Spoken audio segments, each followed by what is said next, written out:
जय हिंद साथियों, मैं अंकित कुमार यादव आप सभी का स्वागत करता हूं सृष्टि ज्ञान केंद्र में, जहां हम पढ़ रहे हैं कक्षा 11वीं की पॉलिटिकल साइंस और जिसमें चल रहा है अध्याय 4 जिसका नाम है कार्यपालिका। कार्यपालिका, ये जब शब्द हमारे मन में आता है तो हमारे मन में सरकारी तंत्र आता है, सरकारी बाबू आते हैं और सरकारी ऑफिस आते हैं, है ना। कुछ ऐसा ही हमारे मन में ख्याल आता है जब हमारे मन में हमारे सामने ये शब्द बोला जाता है कार्यपालिका। देखिए, किसी भी देश को चलाने में कार्यपालिका की बहुत बड़ी भूमिका रहती है। वास्तविक तौर पर एक देश को कार्यपालिका ही चलाती है। और कार्यपालिकाएं कितने प्रकार की होती हैं, क्या होती हैं कार्यपालिका और कैसे काम करती हैं, क्या क्या होता है कार्यपालिका में, इन सब प्रश्नों के उत्तर मैं आपको इस अध्याय में चल रहा हूं देने। चलिए प्रारंभ करते हैं इस अध्याय को। सबसे पहले तो हम इस अध्याय के परिचय को समझेंगे कि हम इस अध्याय में किन किन प्रश्नों के उत्तर खोजने चल रहे हैं और क्या हमें पता चलेगा इसे पढ़ने के बाद। तो आइए सबसे पहले इस अध्याय में किन विषयों को उठाया गया है और हमें क्या बताया गया है इनको समझ लेते हैं और हम फिर आगे डिटेल में इन सभी बिंदुओं को विस्तार पूर्वक समझेंगे। विधायिका, कार्यपालिका और न्यायपालिका सरकार के 3 अंग हैं। ये तो मैंने अध्याय प्रारंभ होने से पहले ही आपको समझाया था कि हमारा संविधान ताकत का कुंड है, तो उस ताकत के कुंड को जनता तक पहुंचाने का काम 3 संस्थाओं के कंधों पर है। वो कौन है? एक है आपकी कार्यपालिका, एक है आपकी विधायिका और तीसरी है आपकी न्यायपालिका। इनके कंधों पर है देश की शासन पद्धति को चलाना। इन 3 लोगों के ऊपर है देश की शासन पद्धति को चलाना। आइए सुनिए, ये तीनों मिलकर शासन का कार्य करते हैं। आया ना शब्द, ये तीनों मिलकर शासन का काम करते हैं, ठीक है, तथा कानून व्यवस्था बनाए रखने और जनता का कल्याण करने में योगदान देते हैं। क्या शब्द है? कानून व्यवस्था और जनता का कल्याण करने में योगदान देते हैं। कानून व्यवस्था, इनका काम क्या है? इन तीनों का कानून व्यवस्था बनाना और जनता के कल्याण में भागीदारी देना।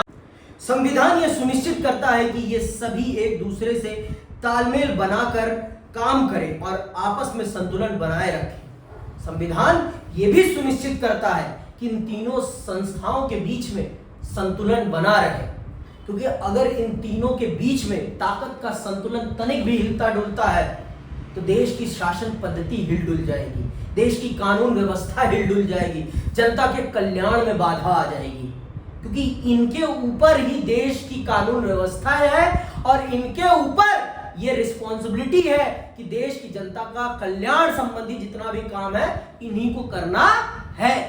तो इनके संतुलन में किसी भी प्रकार से हेलमेल नहीं होना चाहिए, नहीं तो देश की शासन व्यवस्था में हेलमेल हो जाएगा। समझ में आई बात? संसदीय व्यवस्था में कार्यपालिका और विधायिका एक दूसरे पर आश्रित है। जिस देश में भी संसदीय व्यवस्था होती है उस देश की कार्यपालिका और विधायिका में अंतर संबंध होता है। ये दोनों एक दूसरे के एक सिक्के के 2 पहलू हैं, क्योंकि कार्यपालिका 2 प्रकार की होती है। अभी मैं बताऊंगा इसको विस्तार पूर्वक कि कार्यपालिका वास्तविक तौर पर किसे कहते हैं, कौन आता है कार्यपालिका में, ये सारी चीजें हम विस्तार पूर्वक समझेंगे। विधायिका कार्यपालिका को न केवल नियंत्रित करती है बल्कि उससे नियंत्रित भी होती है। इस अध्याय में हम सरकारी की कार्यपालिका के संगठन, संरचना और कार्यों का अध्ययन करेंगे। इस अध्याय में हमें यह भी पता चलेगा कि पिछले कुछ समय के राजनीतिक व्यवहार के कारण इसमें क्या परिवर्तन हुए हैं। इस अध्याय को पढ़ने से आप क्या क्या जानेंगे? संसदीय और राष्ट्रपति प्रणाली की कार्यपालिका में अंतर कर सकेंगे, संसदीय और राष्ट्रपति प्रणाली की कार्यपालिका में अंतर कर सकेंगे कि संसदीय कार्य प्रणाली वाली कार्यपालिका कैसी होती है और राष्ट्रपति वाली कार्यपालिका कैसी होती है। दूसरी चीज आप समझेंगे, भारत के राष्ट्रपति की संवैधानिक स्थिति को समझेंगे कि भारत के राष्ट्रपति की संवैधानिक हैसियत क्या है। इस बात को भी आप बखूबी जानेंगे और समझेंगे। कि भारत के राष्ट्रपति की वास्तविक संवैधानिक शक्तियां क्या हैं। ठीक है, फिर आप समझेंगे मंत्रिपरिषद की संरचना और कार्यों के बारे में जान सकेंगे, और प्रशासनिक मशीनरी के महत्व और कार्यों के बारे में जानेंगे। आप मंत्रिमंडल के महत्व को समझेंगे, मंत्रिमंडल की कार्य पद्धति को समझेंगे, उसकी संरचना को समझेंगे, और उसी के साथ साथ आप भारत की नौकरशाही को भी समझेंगे कि भारत की नौकरशाही किस प्रकार से काम करती है, भारत की नौकरशाही में क्या क्या चीजें हैं और कौन कौन नौकरशाही का अंग होता है। तो चलिए आज के सबसे बड़े प्रश्न को हम उठाते हैं और उसका उत्तर खोजने की कोशिश करते हैं। पहला प्रश्न क्या है आज का आपका? कार्यपालिका क्या है? क्या है कार्यपालिका? इस चीज को समझना हम सबके लिए बहुत जरूरी है, और अगर हमने इस चीज को नहीं समझा तो हम इस अध्याय को कभी भी नहीं समझ पाएंगे। क्या है कार्यपालिका? इसको समझना हम सबके लिए बहुत जरूरी है। समझ में आई बात? देखो कार्यपालिका क्या है, ये पहले समझने से पहले हम कार्यपालिका को दो खांचों में बांटते हैं। एक होती है आपकी राजनीतिक कार्यपालिका और एक होती है आपकी अस्थाई कार्यपालिका। समझ में आई बात? एक होती है आपकी राजनीतिक कार्यपालिका और एक होती है आपकी अस्थाई कार्यपालिका। समझ में आई बात? ठीक, एक है आपकी राजनीतिक, ठीक है, कार्यपालिका, और एक है आपकी स्थायी कार्यपालिका।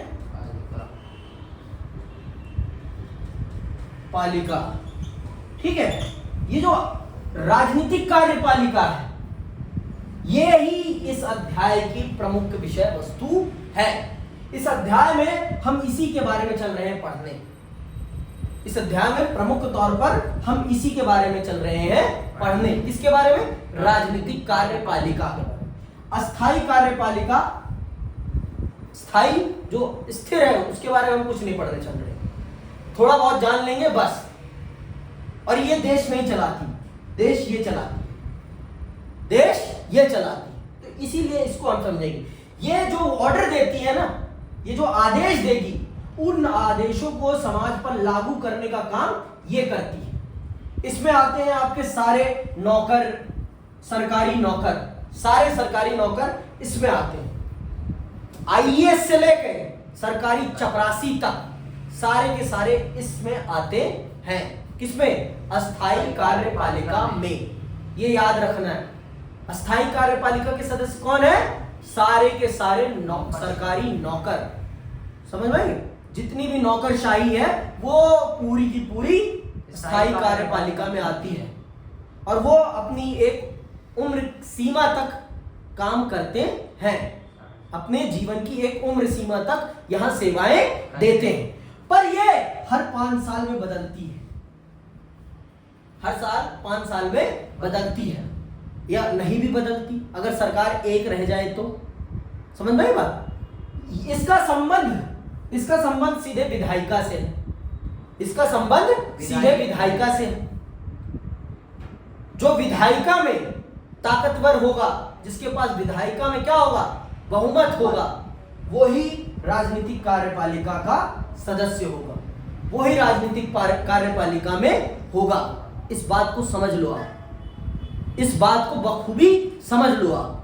संसदीय प्रणाली में राजनीतिक कार्यपालिका में वही होता है जो संसद में बहुमत में होता है। और इसमें कौन कौन से पद आते हैं? इसमें आपका प्रधानमंत्री आता है। प्रधानमंत्री क्यों? हम राष्ट्रपति को भी ऐड करते हैं। इसमें आता है आपका राष्ट्रपति, ठीक है, राष्ट्रपति। दूसरा आता है आपका उपराष्ट्रपति, ठीक है, उपराष्ट्रपति। फिर आता है आपका प्रधानमंत्री, प्रधानमंत्री, और फिर उसका प्लस में मंत्री परिषद। ये होते हैं राजनीतिक कार्यपालिका के सदस्य। प्रमुख तौर पर ये, प्रमुख तौर पर आते ये भी हैं, लेकिन प्रमुख तौर पर सिर्फ ये होता है, प्रधानमंत्री और उनका मंत्री परिषद ही राजनीतिक कार्यपालिका के वास्तविक सदस्य होते हैं। वास्तविक सदस्य उस तरह से ये भी आते हैं। ऑफिशियली राष्ट्रपति भी राजनीतिक कार्यपालिका का सदस्य होता है, क्योंकि आखिरी तौर पर किसी भी चीज की स्वीकृति देने का काम राष्ट्रपति ही करता है। बिना राष्ट्रपति की स्वीकृति के भारत में कुछ भी नहीं हो सकता है।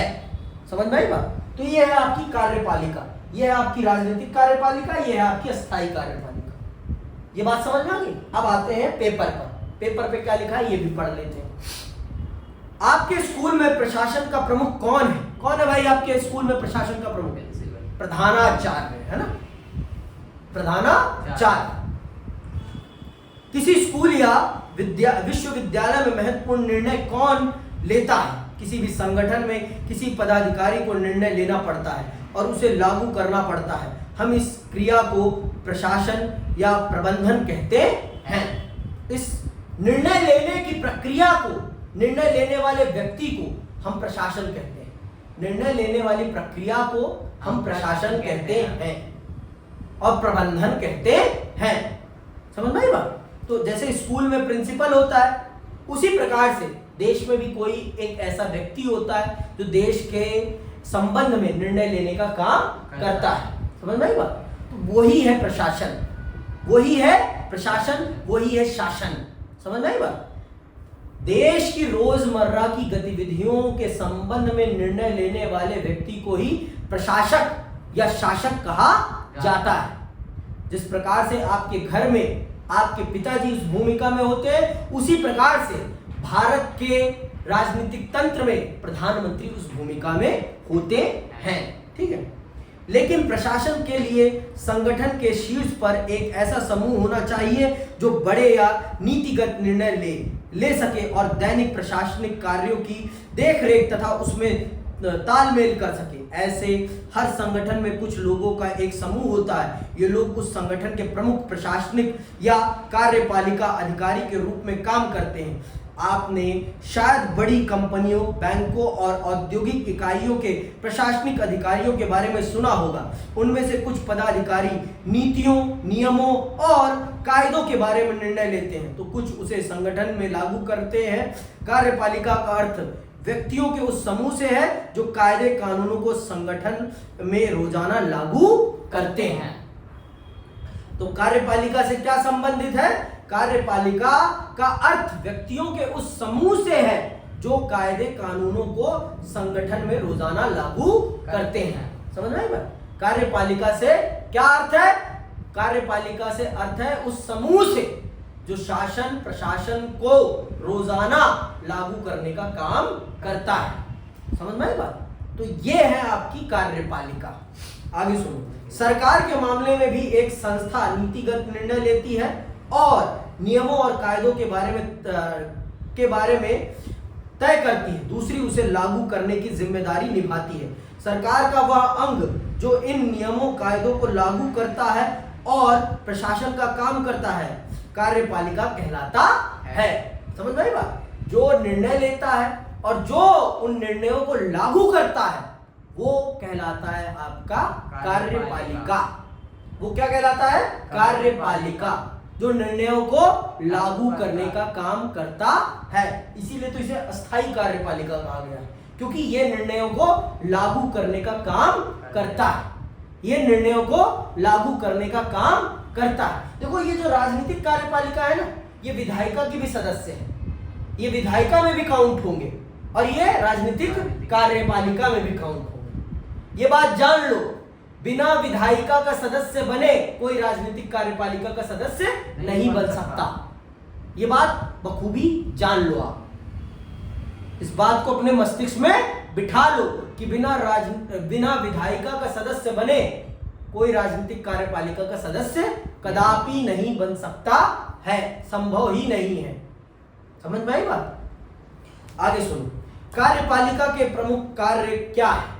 कार्यपालिका सरकार का वह अंग है जो विधायिका द्वारा स्वीकृत, अंडरलाइन कर लो इन बातों को, विधायिका द्वारा स्वीकृत नीतियों और कानूनों को लागू करने के लिए जिम्मेदार है। कार्यपालिका प्रायः नीति निर्माण में भी भाग लेती है। कार्यपालिका का औपचारिक नाम अलग अलग राज्यों में भिन्न भिन्न होता है। कुछ देशों में राष्ट्रपति होता है तो कहीं चांसलर। कार्यपालिका में केवल राष्ट्रपति, प्रधानमंत्री या मंत्री ही नहीं है होते, बल्कि इसके अंदर पूरा प्रशासनिक ढांचा, सिविल सेवा के सदस्य भी आते हैं। सरकार के प्रधान और उनके मंत्रियों को राजनीतिक कार्यपालिका कहते हैं। सरकार के प्रधान और उनके मंत्रियों को राजनीतिक कार्यपालिका कहते हैं और वे सरकार की सभी नीतियों के लिए उत्तरदायी होते हैं। लेकिन जो लोग रोज रोज के प्रशासन के लिए उत्तरदायी होते हैं उन्हें अस्थायी कार्यपालिका कहते हैं। उन्हें क्या कहते हैं? अस्थायी कार्यपालिका। समझ में बात? तो यहां मैंने लिख ही दिया अस्थायी कार्यपालिका। ठीक है, या ऐसे लिख लो या ऐसे लिख लो, दोनों बात एक ही है। ठीक है, इन्हें अस्थायी कार्यपालिका जो रोजमर्रा का काम कर रहे हैं, जिसमें आपके आईएएस हो गए, आईपीएस हो गए, पुलिस हो गई, आपके डॉक्टर्स, ये सारे के सारे कार्यपालिका के ही सदस्य। जो भी सरकारी पद पर बैठा है वो अस्थायी कार्यपालिका का सदस्य है। वो अस्थायी कार्यपालिका का सदस्य है। ये बात आप जान लो, क्योंकि वो जनता की सेवा में लगा हुआ है। जो भी जनता की सेवा में लगा हुआ है वो अस्थायी कार्यपालिका का सदस्य है। और आपका काम है सेवा करना। और अगर आपकी हिम्मत नहीं है सेवा करने की तो अपना पद छोड़े। बहुत लोग लाइन में हैं उस पद को प्राप्त करने के लिए। और अगर कोई भी अधिकारी ये कहता है कि जब तक तुम मुझे घूस नहीं दोगे तब तक मैं तुम्हारा काम नहीं करूंगा, तो उससे कहिए आप हमारे नौकर हैं, हम आपके नहीं। आपकी जो तनख्वाह है वो हमारे कर के द्वारा भरी जाती है, दी जाती है। तो कृपया आप हमारा काम करें, क्योंकि ये आपका कर्तव्य है। ये आपका कर्तव्य है। आप हमारे सेवक हैं, हम आपके नहीं। समझ में आई बात? लेकिन इस देश की जनता डरती है।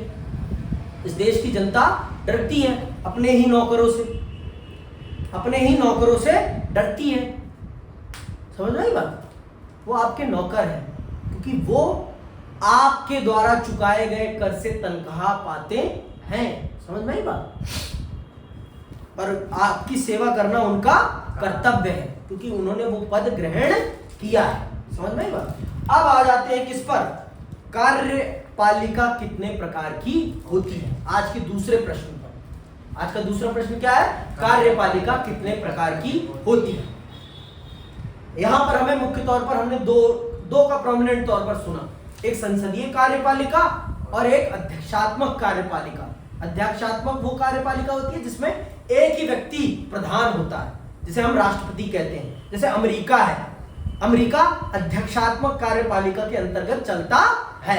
भारत और ब्रिटेन संसदीय कार्यपालिका के अंतर्गत चलते हैं। और एक तीसरा है, उसे कहते हैं अर्ध अध्यक्षात्मक कार्यपालिका, जिसमें दो पद होते हैं। राष्ट्रपति का पद भी उतना ही महत्वपूर्ण है और प्रधानमंत्री का पद भी। दोनों समांतर होते हैं, दोनों की वैल्यू एक बराबर होती है। कहीं ज्यादा होती है तो कहीं थोड़ा कम। ठीक है, तो आइए पढ़ते हैं और समझते हैं कार्यपालिका के कितने प्रकार होते हैं। सभी देशों में एक ही तरह की कार्यपालिका नहीं होती। आपने अमेरिका के राष्ट्रपति और इंग्लैंड की महारानी के बारे में सुना होगा, लेकिन अमेरिका के राष्ट्रपति की शक्तियां और कार्य भारत के राष्ट्रपति की शक्तियों से बहुत अलग है। समझ आई बात? भारत के राष्ट्रपति की ताकत और अमेरिका के राष्ट्रपति की ताकत में जमीन और आसमान का फर्क है। समझ में आई बात? भारत के राष्ट्रपति के पास कोई भी ताकत नहीं है। भारत का राष्ट्रपति कहने के लिए भारत का प्रधान है, प्रमुख है, भारत का प्रमुख है, लेकिन सरकार का प्रमुख नहीं है। सरकार का प्रमुख कौन है? प्रधानमंत्री। वो देश का प्रमुख है, लेकिन सरकार का प्रमुख नहीं है। लेकिन अमेरिका का राष्ट्रपति देश का भी प्रमुख है और सरकार का भी प्रमुख है। अंतर ये है, वास्तविक ताकत उसी के पास है, निर्णय लेने की ताकत उसी के पास है, लेकिन भारत के राष्ट्रपति के पास ऐसी ताकत नहीं है। भारत का राष्ट्रपति प्रधानमंत्री और मंत्री परिषद की सलाह पर काम करता है, लेकिन वो अपने मन के अनुसार काम करता है। कहां का राष्ट्रपति? अमेरिका का, संयुक्त राज्य अमेरिका का राष्ट्रपति। समझ में आई बात? इसी प्रकार इंग्लैंड की महारानी की शक्तियां भूटान के राजा से भिन्न है। भारत और फ्रांस दोनों ही देशों में प्रधानमंत्री हैं, पर उनकी भूमिकाएं अलग अलग हैं। ऐसा क्यों है? ऐसा इसलिए है क्योंकि हम सब की राजनीतिक कार्यपालिकाएं अलग अलग हैं। इसीलिए भारत का राष्ट्रपति और इंग्लैंड की महारानी दोनों एक बराबर है ताकत के मामले में। लेकिन भारत का राष्ट्रपति और अमेरिका का राष्ट्रपति दोनों की ताकत में जमीन और आसमान का फर्क है। समझ में आई बात? ये बात समझ रहे हो ना? आगे सुनो। इस प्रश्न का उत्तर देने के लिए हमें इनमें से कुछ देशों की कार्यपालिकाओं की प्रकृति पर प्रकाश डालेंगे। अमेरिका में अध्यक्षात्मक व्यवस्था है और कार्यकारी शक्तियां राष्ट्रपति के पास है। कनाडा में संसदीय लोकतंत्र और संवैधानिक राजतंत्र है, जिसमें महारानी एलिजाबेथ द्वितीय राज्य की प्रधान और प्रधानमंत्री सरकार का प्रधान है। फ्रांस में राष्ट्रपति और प्रधानमंत्री अर्ध अध्यक्षात्मक व्यवस्था के हिस्से हैं। राष्ट्रपति प्रधानमंत्री और अन्य मंत्री परिषद की नियुक्ति करता है, पर उन्हें पद से हटा नहीं सकता क्योंकि वे संसद के प्रति उत्तरदायी होते हैं। जापान में संसदीय व्यवस्था है जिसमें राजा देश का और प्रधानमंत्री सरकार का प्रधान है। इटली में एक संसदीय व्यवस्था है जिसमें राष्ट्रपति देश का और प्रधानमंत्री सरकार का प्रधान है। रूस में एक अर्ध अध्यक्षात्मक व्यवस्था है जिसमें राष्ट्रपति देश का प्रधान और राष्ट्रपति द्वारा नियुक्त प्रधानमंत्री सरकार का प्रधान है। जर्मनी में एक संसदीय व्यवस्था है जिसमें राष्ट्रपति देश का नामात्र का प्रधान है और चांसलर सरकार का प्रधान है। हर देश में अलग अलग है और हर देश का हमने देख लिया। ठीक है, अध्यक्षात्मक व्यवस्था क्या होती है ये समझ लो पहले। क्या है अध्यक्षात्मक व्यवस्था? ठीक है, देखो सुनो। अध्यक्षात्मक व्यवस्था में राष्ट्रपति राज्य का और सरकार दोनों का ही प्रधान होता है। इस व्यवस्था में सिद्धांत और व्यवहार दोनों में राष्ट्रपति का पद बहुत शक्तिशाली होता है। ऐसी व्यवस्था अमेरिका, ब्राजील और लैटिन अमेरिका के अनेक देशों में पाई जाती है। संसदीय व्यवस्था में प्रधानमंत्री सरकार का प्रधान होता है। अधिकतर संसदीय व्यवस्था में एक राष्ट्रपति या राजा होता है जो देश का औपचारिक या नाम मात्र का प्रधान होता है। इस व्यवस्था में राष्ट्रपति या राजा की भूमिका मुख्यतः अलंकारिक होती है और प्रधानमंत्री या मंत्रिमंडल के पास वास्तविक शक्ति होती है। जर्मनी, इटली, जापान, इंग्लैंड और पुर्तगाल आदि देशों में यह व्यवस्था है। अर्ध अध्यक्षात्मक व्यवस्था क्या है ये भी देख लो। अर्ध अध्यक्षात्मक व्यवस्था में राष्ट्रपति और प्रधानमंत्री दोनों होते हैं, लेकिन संसदीय व्यवस्था के विपरीत उसमें राष्ट्रपति को दैनिक कार्यों के संपादन में महत्वपूर्ण शक्तियां प्राप्त हो सकती हैं। इस व्यवस्था में कभी कभी राष्ट्रपति और प्रधानमंत्री दोनों ही एक दल के हो सकते हैं, लेकिन जब कभी वे दो अलग अलग दलों के होते हैं तो उनमें आपस में विरोध हो सकता है। फ्रांस, रूस और श्रीलंका ऐसी व्यवस्था में है। समझ में आई बात? तो इन देशों में अलग अलग व्यवस्था है। देखो जो राष्ट्रपति है उसमें तो स्पष्ट है, देश का प्रधान भी। देखो जो अध्यक्षात्मक व्यवस्था है उसमें फिर से सुनो, जो अध्यक्षात्मक व्यवस्था है उसमें देश का प्रधान भी राष्ट्रपति होता है और सरकार का प्रधान भी राष्ट्रपति ही होता है। सारी ताकत राष्ट्रपति के पास ही होती है। समझ में आई बात? और जो आपकी संसदीय व्यवस्था है उसमें नामात्र का देश का प्रतिनिधि कौन होता है? राष्ट्रपति या राजा, पर वास्तविक सारी की सारी शक्तियां, सरकार की पूरी ताकत प्रधानमंत्री के पास होती है। प्रधानमंत्री और उनकी मंत्रिपरिषद के पास होती है। तो भारत में ये वाली व्यवस्था है। और अर्ध अध्यक्षात्मक में दोनों के पास ताकत होती है, राष्ट्रपति के पास भी और प्रधानमंत्री के पास भी। समझ में आई बात? तो ये व्यवस्था दुनिया में 3 प्रकार की कार्यपालिकाएं हैं। एक है अध्यक्षात्मक, एक है संसदीय और तीसरी है आपकी अर्ध अध्यक्षात्मक। ठीक है, तो इन 3 कार्यपालिकाओं के अंतर्गत पूरी दुनिया चलती है और इन्हीं के अधीन पूरा विश्व चल रहा है आज के समय पर। तो आज के लिए बस इतना ही। अगली क्लास में हम विस्तार पूर्वक समझेंगे भारत की राजनीतिक कार्यपालिका को। समझ में आई बात? इसी के साथ मैं विदा लेता हूं। जय हिंद, जय भारत।